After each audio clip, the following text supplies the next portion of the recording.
Tandang-tanda ko pa nun, 20 plus years ago nung una ako nakapagpa-set up ng monster tank, tapos bumili nga ako ng arwana. Sobrang saya ko nun. Kasi parang ito na yung simula ng napaka-stress-free ko na buhay. Kasi nga sabi nila pag may arwana ka, nakakapagpatanggal ng stress. Excited pa ako mag-water change.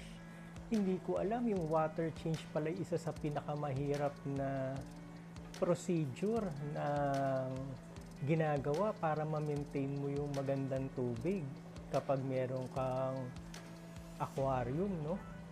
Tapos doon na nagsimula yung siso, yung stress, tapos magiging masaya ka, stress, magiging masaya ka kasi magkakaroon ka ng problema, tapos pag masaya ka na naman, bigla kang mangangati. Bibili ka ng tankmate. Tapos mag-aaway sila. Mas stress ka na naman.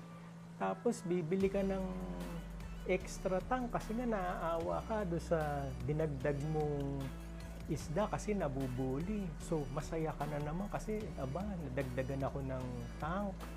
Tapos magugulat ka, tataas yung kuryente mo, tataas yung water bill mo, madadagdagan na naman yung iwa-water change mo. So, ganun ulit. Cycle na naman. Masaya ka na naman. Tapos may time na stress ka na naman. Tapos nagkaroon pa ng Facebook. Yung nagkaroon ng Facebook, nauso yung mga group. Nagkaroon ng arwana group. Pag may problema ka, pwede ka mag-post dyan. Tapos ang daming tutulong sa'yo.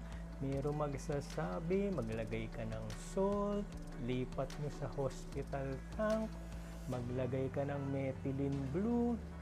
Tapos pag chinek mo yung profile, wala naman palang alagang isda. Ang alaga pala nila gagamba.